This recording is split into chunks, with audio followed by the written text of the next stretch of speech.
Footage എന്ന cinema പോയി കണ്ടു. ഈ സിനിമയെ കുറിച്ച് പറയുകയാണെങ്കിൽ ഈ സിനിമയുടെ മൊത്തം ഷോട്ട്സും, അതായത് നമ്മൾ സ്ക്രീനിൽ കാണുന്നത് എല്ലാം ചിത്രീകരിച്ചിരിക്കുന്ന ആംഗിൾ എന്താണെന്ന് വെച്ചാൽ 2 വ്ളോഗേഴ്സ് അവരുടെ ക്യാമറ ആയിട്ട് പോകുന്നു.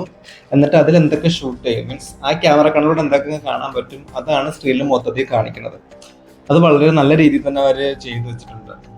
ഈ സിനിമയുടെ കഥകളിലേക്കും മറ്റു കാര്യങ്ങളിലേക്കൊന്നും ഞാൻ പോകുന്നില്ല. ഈ സിനിമ നിങ്ങളിപ്പോൾ തിയേറ്ററിൽ പോയി കാണണോ OTT പോയി കാണണോ എന്നുള്ളൊരു ചെറിയൊരു അനാലിസിസ് ആയിട്ട് ഞാൻ നിർത്തിയാണ്. അതായത് ഇപ്പോൾ നിങ്ങളിപ്പോൾ ഇത് തിയേറ്ററിൽ കാണോ OTT പോയി കാണോ എന്ന് ചോദിക്കുകയാണെങ്കിൽ, ഈ സിനിമയുടെ ബാക്ക്ഗ്രൗണ്ട് മ്യൂസിക്കും ബാക്ക്ഗ്രൗണ്ട് സ്കോർസും നന്നായിട്ട് ഈ സിനിമയുടെ കഥ പറയുന്നതിനെ അഫക്റ്റ് ചെയ്യുന്നുണ്ട്. അതായത് നമുക്ക് ഈ കഥ മൊത്തം ഇമ്പാക്ട് നമുക്ക് കിട്ടണമെങ്കിൽ അതിന്റെ വോയിസ് ക്ലാരിറ്റി നന്നായിട്ട് നമുക്ക് കിട്ടണം. ആ BGM ആയിക്കോട്ടെ എന്തായിക്കോട്ടെ എല്ലാം. അപ്പൊ അത് നിങ്ങൾക്ക് അറിയണമെങ്കിൽ നിങ്ങൾ എന്തായാലും തിയേറ്ററിൽ പോയി കാണുന്നത് കിട്ടില്ല. പിന്നെ അതുപോലെ തന്നെ OTT കാണുമ്പോൾ നമുക്ക് നമ്മുടെ ഒരു പവർ ഉണ്ടാകും, നമുക്ക് അടിച്ചു കളയാൻ പറ്റും ചില സീൻസ് ഒക്കെ.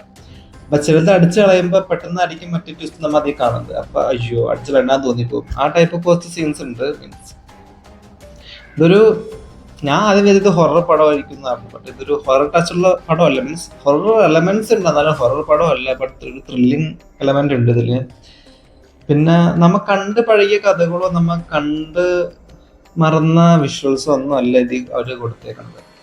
എൻ്റെ ഒരു ഡിഫറെന്റ് മലയാളം പടമാണ്. ഞാൻ എൻ്റെ ഓർമ്മയിൽ ഇങ്ങനത്തെ ഒരു മലയാളം പടം ഞാൻ കണ്ടിട്ടില്ല. പിന്നെ ഇതൊരു അഡൽസൊള്ളി പടമാണ്. അതായത് 18 വയസ്സിന് മുകളിലൊക്കെ ഇത് തിയേറ്ററിൽ പോയി കാണാൻ പറ്റുള്ളൂ. അല്ലാത്തവർ നമ്മുടെ മൾട്ടിപ്ലക്സിലൊക്കെ പോകണമെങ്കിൽ അവർ തിരിച്ചയക്കും, കാശ് പോലും റീഫണ്ട് ചെയ്തിട്ടില്ല.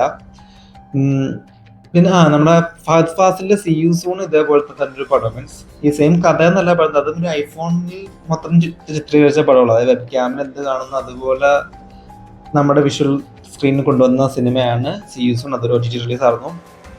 പിന്നെ ഈ സിനിമ ആകെ 2 മണിക്കൂറേ ഉള്ളൂ. ബട്ട് എനിക്ക് കണ്ടു കഴിഞ്ഞപ്പോൾ ഒരു 3 മണിക്കൂറായി ഫീൽ ചെയ്തു. അത് സിനിമയുടെ നല്ലതാണോ ചീത്തയാണെന്ന് എനിക്ക് അറിയാൻ പാടില്ല. കാരണം ഫസ്റ്റ് ഹാഫ് എനിക്ക് നന്നായിട്ട് വർക്ക് ചെയ്യുന്നു, സെക്കൻഡ് ഹാഫ് എനിക്ക് അത്യാവശ്യം നല്ല ലാഗ് തോന്നി. ചില സീൻസിന് ആവശ്യമില്ല ഉണ്ടായില്ല എന്നാണ് തോന്നി. കാരണം അറിയാവുന്ന കുറച്ച് സീൻസ് വീണ്ടും റിപ്പീറ്റ് കണ്ടപ്പോൾ അല്ലാത്തൊരു സമയം പോകാത്തൊരു ഫീൽ എനിക്ക് തോന്നി. ഈ സിനിമ നിങ്ങൾക്ക് ഇഷ്ടമാവണമെങ്കിൽ നിങ്ങൾ പ്യൂർലി ഒരു സിനിമ ലവർ ആയിരുന്നു. അതായത് ഒരു ഡ്രാമ ടൈപ്പ് മൂവി, അതായത് റിയലിസ്റ്റിക് ഡ്രാമ ടൈപ്പ് മൂവീസ് കാണാൻ ഇഷ്ടമുള്ളവർക്ക് ഈ സിനിമ എന്തായാലും വർക്കാവും. അല്ലാത്തവർ, അതായത് ഇത് മാസ മസാല എലമെന്റ്സ് അങ്ങനെയൊന്നുമില്ല. പിന്നെ അതുപോലെ തന്നെ ഈ പാട്ടുകൾ അങ്ങനത്തെ വലിയ കാര്യമായിട്ടുള്ള സിനിമാറ്റിക് പാട്ടുകൾ അങ്ങനെയൊന്നുമില്ല. ഒരു ന്യൂ എക്സ്പെരിമെന്റ്, നല്ലൊരു അത്യാവശ്യം നല്ലൊരു കഥയിൽ അത്യാവശ്യം നല്ല ആക്ടിങ്, എല്ലാവരുടെ ആക്ടിങ് പൊള്ളിയായിരുന്നു മൊത്തത്തില്. ബാക്കി എന്തുകൊണ്ടും ഞാൻ പറഞ്ഞില്ലേ, നിങ്ങൾക്ക് ഡ്രാമ ഇഷ്ടമാണ് തിയേറ്ററിൽ പോയി കാണാൻ. അല്ലെങ്കിൽ തിയേറ്ററിൽ പോയി കാണാൻ നിങ്ങൾക്ക് ബോറടിച്ച് അവിടെ ഇരിക്കുള്ളൂ. കാരണം എൻ്റെ അടുത്തൊരു കുട്ടി ഉണ്ടായിരുന്നു, ആ കുട്ടി ഫോൺ വിളിച്ച് പറഞ്ഞാൽ ഞാൻ കേട്ടിരുന്നു ഭയങ്കര ബോറായിരുന്നു എന്നുള്ളത്. ബട്ട് ഞാൻ പറഞ്ഞില്ലേ, ഇത് പ്യൂർലി ഡ്രാമ റിയലിസ്റ്റിക് പടം ഇഷ്ടമാണെങ്കിൽ ഇത് തിയേറ്ററിൽ പോയി കണ്ടാൽ നിങ്ങൾക്ക് വർക്കാവും. ഇല്ലെങ്കിൽ നിങ്ങൾ കാശ് പോയതുള്ള ഫീലിങ്ങിലേ വരുള്ളൂ. എനിക്ക് ബട്ട് വെർത്തായിട്ട് തോന്നി, കാരണം എനിക്ക് അങ്ങനത്തെ സിനിമ ഇഷ്ടമാണ്. അതുകൊണ്ട് എനിക്ക് വെർത്തായിട്ട് തോന്നി. ബട്ട് ഞാൻ പറഞ്ഞില്ല, കുറച്ച് ലാഗൊക്കെ ഈ സിനിമ അത്യാവശ്യം ലാഗൊക്കെ സെക്കൻഡ് ഹാഫ് നമുക്ക് തോന്നും.